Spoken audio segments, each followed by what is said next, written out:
आइए हम प्रार्थना। स्वर्गीय प्रेमी पिता, फिर एक बार हम आपके सम्मुख आते हैं इस वक्त के लिए। प्रभु, ये नए वर्ष के पहले सप्ताह के पहले दिन आज हम इकट्ठा हुए हैं फिर से। धन्यवाद देते हैं कि आपने ये नया वर्ष हमारे जिंदगी के लिए दिया है। पिछले वर्ष हमें पूरी रीति से संभाला और एक जरूरत को पूरा किया, और इस वर्ष में हमारे जीवन में घटने वाली हर एक घटना के लिए हम पहले ही धन्यवाद देते हैं, आपकी महिमा करते हैं। पवित्र आत्मा सहायता करना, और आज के वचन के लिए प्रभु आप बातें कीजिए, मार्गदर्शन कीजिए। पवित्र आत्मा विनती करते हैं कि आपके शब्दों और आपका मार्गदर्शन हर एक के जीवन के लिए ये आशीष का कारण बने। यीशु के नाम से ये प्रार्थना की और आपने सुन ली। खुदा पाक इसके लिए आमीन। प्रभु को धन्यवाद हो। सभी को नए साल की शुभकामनाएं। और आज हम देखते हैं यशायाह की किताब, इसका 64 अध्याय, आइज़ाया 64 64 अध्याय का 6 पद हम देखते हैं।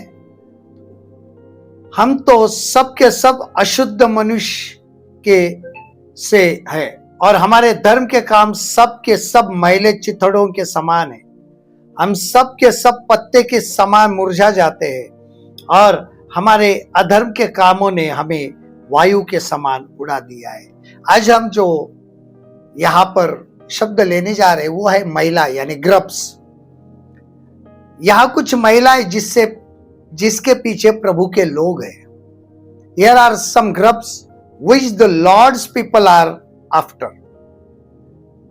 कि हमें लगता है कि हम सब अच्छे, हम प्रभु के लोग हैं, लेकिन हम कुछ मैले चीजों के पीछे होते हैं। वो जो चीजों को आज मैं बताने जा रहा हूं, यहां पर लिखा है कि हमारे धर्म के काम सब के सब मैले चिथड़ों के समान है। लेकिन क्या काम है? हम प्रभु के लोग तो है, धर्म के काम तो कहते हैं, लेकिन मैला काम क्या है ऐसा कि हम उसके वजह से हमें मैले चिथड़ों के समान उस धर्म के काम को कहा है?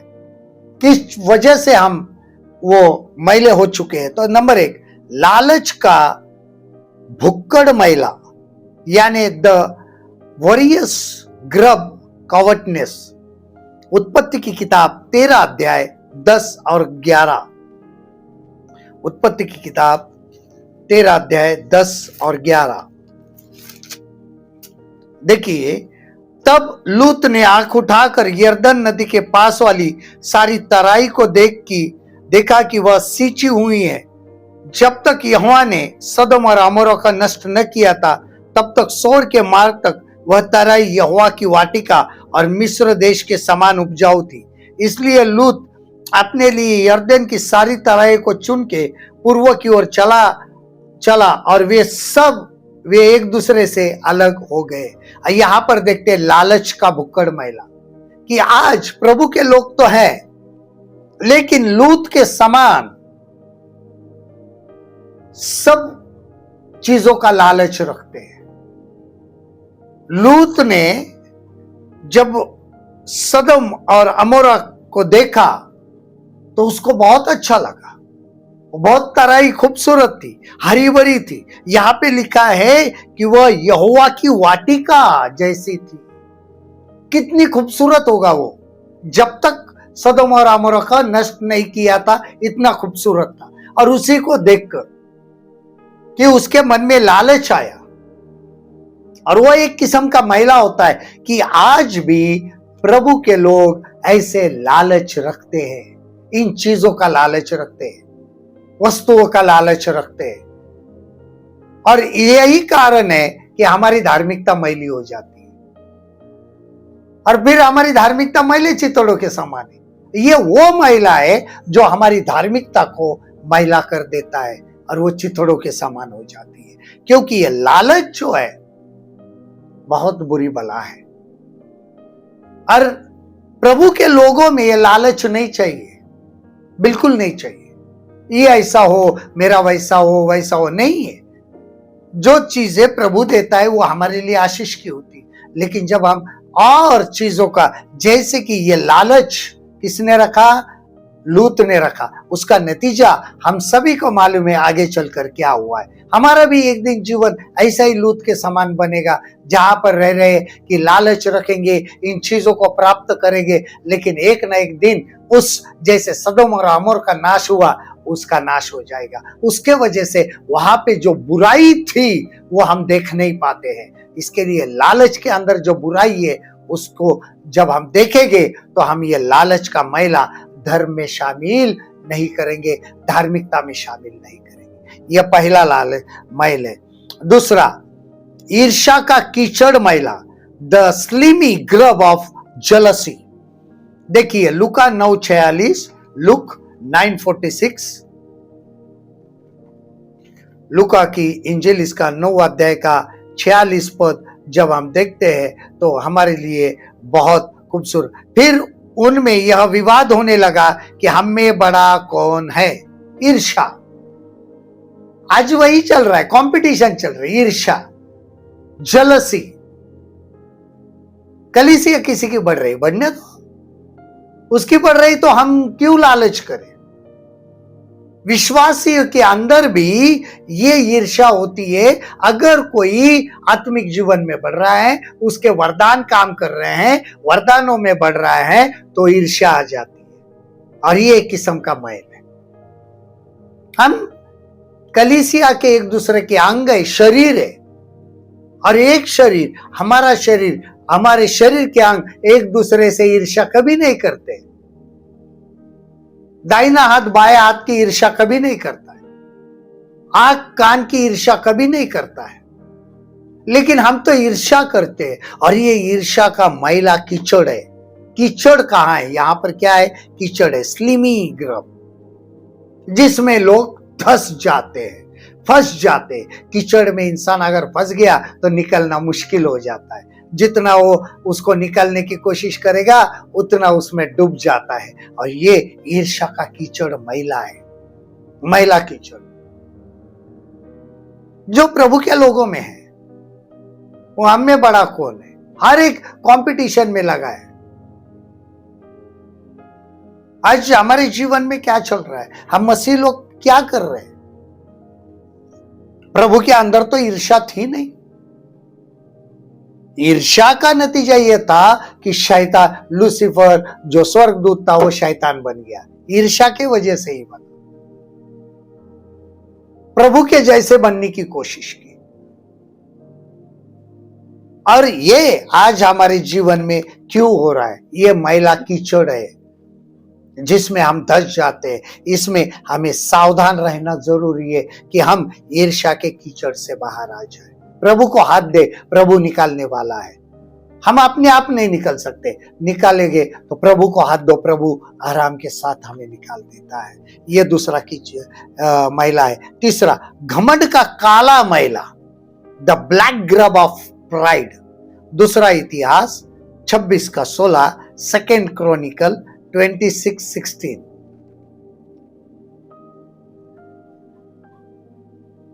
दूसरा इतिहास 26 अध्याय का 16 पद हम देखते हैं और यहां पर बहुत जरूरी है, ध्यान से पढ़ेंगे। परंतु जब वह सामर्थी हो गया तब उसका मन फूल उठा और उसने बिगाड़कर अपने परमेश्वर यहोवा का विश्वासघात किया। अर्थात वह धूप की वेदी पर धूप जलाने को यहोवा के मंदिर में घुस गया। उज्जिया राजा का घमंड और उसका दंड उसको मिला। यह घमंड का काला मैला है, the black grub of pride. यही घमंड शैतान को आया। शैतान ने प्रभु के सिंहासन को हटाने की कोशिश की और यही उज्जिया को भी घमंड आ गया। उसने याजक की राह नहीं देखी और धूप जलाने के लिए वो परम पवित्र स्थान में चला गया। जो काम उज्जिया एक राजा था, याजक के, महायाजक के बगैर साधारण याजक भी नहीं कर सकता था। और सिर्फ महायाजक परम पवित्र स्थान में जाता। और उज्जिया ने कहा, उसने मन फूल उठा, कहा है सामर्थ्य हो गया तो उसका मन फूल उठा, यानी घमंड से भर गया। घमंड के कारण वो परमेश्वर के सामने धूप जलाने को चला गया, जो उसका काम नहीं था। ये हमारे जीवन में भी ये घमंड का काला मैल आ जाता है, और इससे हमें बचना बहुत जरूरी है मेरे प्रिय। आजकल अगर हम देखेंगे तो एक घमंड का एक काला मैल हर एक के जीवन में दिखाई देता है। दिल के अंदर वो काली दिखाई देती। क्यों घमंड करते? किस बात पर घमंड करते हैं? क्या है हमारे पास ऐसा कि हम घमंड करें? बाइबल कहती है कि धनवान अपने धन पर, बुद्धिमान अपने बुद्धि पर, और बलवान अपने बल पर घमंड ना करे। घमंड करना है तो इस बात पे घमंड कर कि तू मुझे जानता है और समझता है। हम हमारे पास जो है उसके ऊपर घमंड कर रहे। शायद कुछ जो लोग होंगे, जो प्रचारक होंगे, वो अपने कभी कभी वरदानों पर घमंड करते हैं, अपने कॉलिंग पर घमंड करते नहीं। और प्रभु का काम है, प्रभु ने दिया है, उसकी सेवकाई है, उसकी सेवा करनी है। हमें जो काम दिया है वही करना है। हम क्यों घमंड करें कि मेरे पास ये है? घमंड के कारण हम गलत कदम ना उठा सके, जैसे उज्जिया ने उठाया। ये घमंड का काला मैल है। इसके लिए हमारी धार्मिकता जो है ना, मैले चिथड़ों के समान है। ये मैल है, इसके वजह से हमारी धार्मिकता मैली बढ़ती जा रही है। हम कहते हैं ना, मैले चिथड़ा यानी क्या है कि मैल कैसे आ गया? क्या मैल है?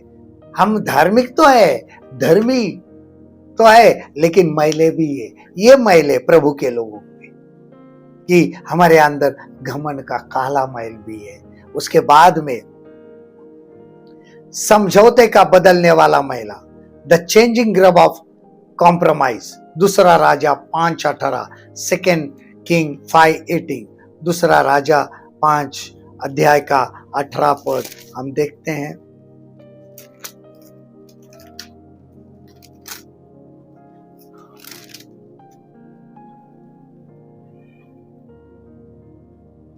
एक बात यहोवा तेरे दास की क्षमा करे कि जब मेरा स्वामी रिम्मोन के भवन में दंडवत करने को जाए और वह मेरे हाथ का सहारा ले, और यो मुझे भी रिम्मोन के भवन में दंडवत करने पड़े, तब यहोवा तेरे दास का यह काम क्षमा करे कि मैं रिम्मोन के भवन में दंडवत करूं। ये है नामान कोड़ी। और नामान कोड़ी जब चंगा हो गया, तब ये समझौता करने वाला महिला ला रहा है कि देख, मेरा राजा तो जाता है, मुझे जाना पड़ता है। क्यों? तब ये नहीं होता, नहीं करूंगा आज से मैं समझौता नहीं करूंगा। आज हम भी समझौता कर रहे हैं। बहुत सारे लोगों के साथ में रह के हम क्या करते हैं? समझौता करते हैं। हम उनको बोल नहीं सकते कि मैं नहीं कर सकता हूं। उसको रीजन नहीं देना है, जरूरत नहीं है, नहीं करना है मुझे, खत्म हो गई बात। कभी कभी लोगों को लगता है कि हम कैसे बोले लोगों को कि हम ये खाते नहीं है, तो हमें बोलना पड़ेगा कि ये देना है। बाबा, मैं नहीं खाता हूं। क्यों नहीं खाता हूं? जरूरत नहीं है। क्योंकि आज के जमाने में क्यों नहीं खाता हूं बोलेगा तो बहुत ये हो सकता है, लेकिन सादा सा कारण, मैं नहीं खा सकता हूं, खत्म हो गई बात। तो उनको भी दुकान है, भाई मैं नहीं खाता हूं, मुझे नहीं चलता है, खत्म हो गई बात। कुछ ज्यादा उनको बोलने की जरूरत नहीं, लेकिन समझौता नहीं करना है, कॉम्प्रोमाइज नहीं। फिरौन ने कॉम्प्रोमाइज करने की कोशिश की मूसा के साथ, लेकिन नहीं किया। मूसा ने होने नहीं दिया। मूसा ने कहा नहीं, ऐसा नहीं, हम सब के सब जाएंगे, हमारे सब धन दौलत भी जाएंगे हमारे साथ। नहीं किया समझो। हमारे सामने कभी कभी ये नामन कोड़ी जैसे भी हालत आ जाती है, लेकिन इसका मतलब होता है कि हम दोनों डगर पर हाथ रखकर चल रहे,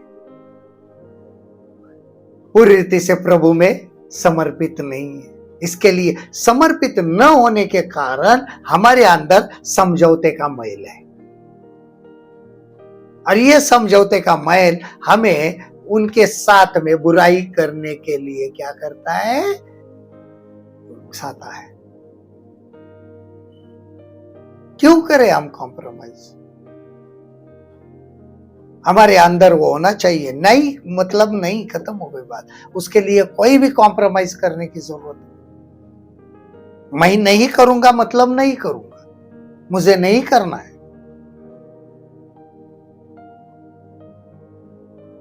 इसके लिए तो जो आखिर तक बना रहेगा वही मुकुट पाएगा जीवन का। आज के जमाने में हमें बहुत कष्ट होंगे, लेकिन कॉम्प्रोमाइज नहीं करना है। और इसके लिए ये महिला जो है हमारी धार्मिक दशा को क्या कर देता है? खराब कर देता है। यही महिले चितड़े, यही महिले चितड़े, यही महिला है धर्मी लोगों के बीच में। हमारी धार्मिकता इन्हीं चीजों की वजह से मैली हो चुकी है। ये चीजें मैली चीजें हैं, ये हमारी धार्मिकता को मैली कर देती है। उसके बाद में गुस्से का डसने वाला महिला, the stinging grub of tempers, फिलिपियो 4:2, फिलिपियंस 4:2। फिलिपियो की पत्री 4 अध्याय का 2 पद हम देखते हैं। फिलिपियो 4:2, और ये हमारे जीवन के लिए जरूरी है। मैं योदिया को भी समझाता हूं और सुनती को भी कि वे प्रभु में एक मन रहे। क्या है? प्रभु में एक मन रहे। गुस्से का डसने वाला महिला, यहां पर गुस्से के विषय में दिया है। और हम कभी कभी बहुत गुस्सा करते हैं। यहां पर पौलुस समझा रहा है, और इसके लिए हम और एक वचन को देखेंगे कि जो हमारे लिए बहुत जरूरी हो जाता है कि हम उसको समझ नहीं पाते हैं। कि पौलुस कहता है गुस्सा तो करो लेकिन पाप न करो। गुस्सा करो लेकिन क्या मत करो? पाप मत करो। हम गुस्सा करते हैं लेकिन पाप भी करते हैं, क्योंकि हमारे जीवन में देखिए 4:26 इफिसियों, क्रोध तो करो पर पाप मत करो, सूर्यास्त होने तक तुम्हारा क्रोध ना रहे। और 27 पद, और न शैतान को अवसर दो। क्या हो जाता है? Anger is block our healings. हमारे चंगाई को क्या करता है? रोकता है। इसके लिए फिलिपियो में ये यहाँ पर पौलुस उसको कहता है क्या करे कि देखो मैं योदिया को भी समझाता हूं और सुंथिकों को भी कि वे प्रभु में एक मन रहे। झगड़ा मत करे, क्रोध मत करे। हमें बात पर कभी कभी एक दूसरे पर गुस्सा आ जाता है। क्यों आ जाता है? इसके वजह से हमारी एक धार्मिकता की जो शुभ्रता होती है या अच्छाई होती है, उस पे क्या लगने लगता है? ये गुस्से का मैल लगने लगता है। और जल्दी धोकर साफ किया तो अच्छा है, नहीं तो वो मैला चितड़ा बन जाता है।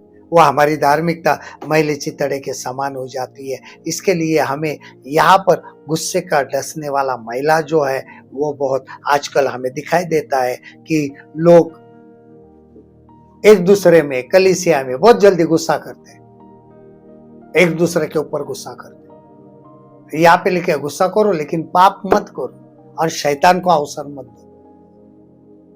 अगर हम एक दूसरे के क्षमा नहीं मांगेंगे तुरंत, कभी कभी तो हम कबूल ही नहीं करते कि मैंने क्या किया।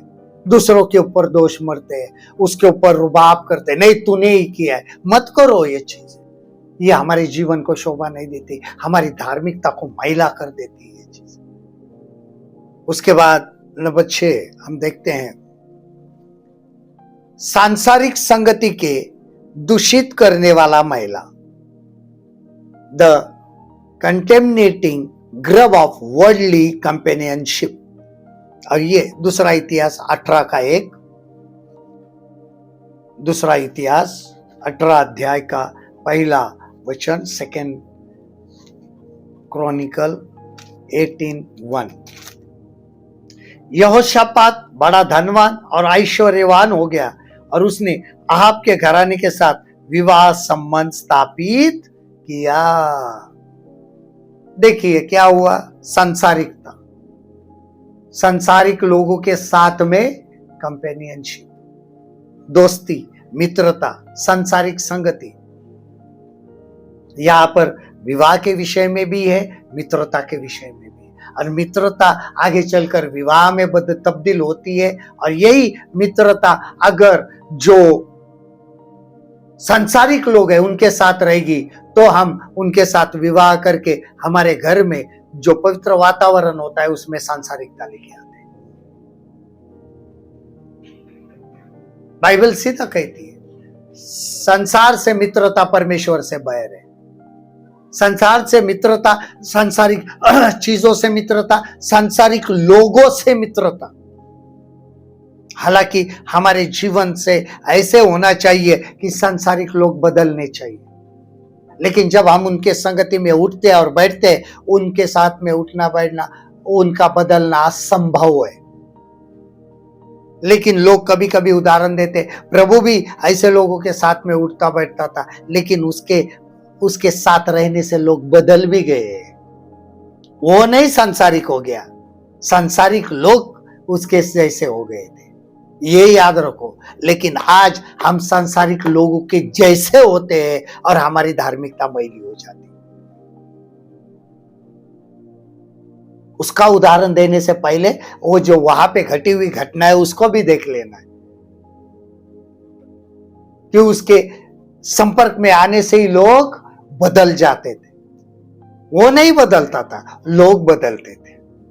यहां पर हम क्यों बदल रहे? हमारी वजह से लोग बदलना चाहिए।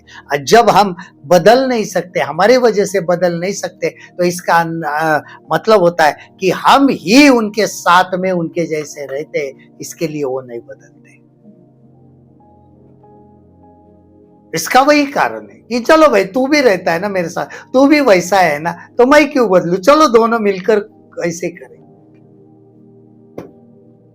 विवाह के अंदर ये बातें होती है कि चलो नहीं कॉम्प्रोमाइज कर देंगे, उधर कंपेनियनशिप, चलो हम शादी तो करना है, तुम तुम्हारा देख लो मैं मेरा देख लेते, नहीं वो चलता है ना। इनडायरेक्टली हम उनके जैसे ही होते हैं। इसके लिए यहाँ पर जो सांसारिक संगति का दूषित करने वाला महिला है वो हमारे धार्मिकता को मैला कर देता है। इसके लिए हमारी धार्मिकता मैले चितड़ों के समान हो जाती है। और आखिरी बात मैं करूंगा 7वीं महिला ग्रब्स के, अवज्ञा का जहरीला महिला, the poisonous grub of disobedience. देखिए पहला राजा 13 अध्याय और 21 और 22 पद, 1 किंग चैप्टर 13 वर्स 21-22। उसने परमेश्वर के उस जन को जो यहूदा से आया था पुकार के कहा, यहोवा यो कहता है, इसलिए कि तूने यहोवा का वचन न माना और जो आज्ञा तेरे परमेश्वर यहोवा ने तुझे दी थी उसे भी नहीं माना, परंतु जिस स्थान के विषय उसने तुझसे कहा था उसमें न तो रोटी खाना और न पानी पीना, उसी में तूने लौटकर रोटी खाई और पानी भी पिया है। इस कारण तुझे अपने पुरखाओं के कब्रिस्तान में मिट्टी नहीं दी जाएगी। बेतेल का बूढ़ा नबी, उसको कहा था तू जा जाएगा वहां पे कहीं नहीं खाना है, लेकिन एक ने कहा मैं भी नबी हूं, प्रभु ने मुझे बताया तू खा ले। वो कुछ भी कहे, लेकिन प्रभु ने डायरेक्टली तुझे कहा था ना मत खाना। यही तो प्रभु परीक्षा ले रहा था ना, तू करता ही या नहीं, लेकिन तूने खाई। और ये अवज्ञा जो है वो जहरीला मैला है, पॉइजनस ग्रब ऑफ डिसओबीडियंस। और आज हम इसी जहर से मसीह लोग मर रहे, अवज्ञा का जहरीला मैला। कभी कभी कुछ मैलों में जहर भी होता है, वो जहर अगर हाथ को लग गया तो हमें धोखा भी होता है। उसी प्रकार हमारे धर्मी जीवन में अवज्ञा का मैल अगर लग गया तो वो जहर है। जो हमारे आत्मिक जीवन को मार डालता है, जो हमारे धर्मीपन को मार डालता है। कभी कभी मैले चीजों के अंदर जहर भी होता है।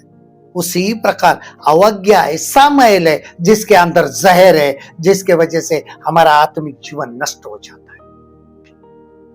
और ये जो 7 मैले है, इसके पीछे प्रभु के लोग लगे और इन्हीं के पीछे लगकर अपनी धार्मिकता को मैले चिथड़ों के समान किया है। हमारी धार्मिकता इन मैल के वजह से चिथड़े हो चुकी है। अगर साफ सुथरा धार्मिक जीवन चाहिए तो हमें 7 मैल से, मैलेपन से दूर रहना जरूरी है। तभी हम अपना जीवन, अपनी धार्मिकता साफ सुथरी रख पाएंगे। आइए हम प्रभु धन्यवाद देते हैं।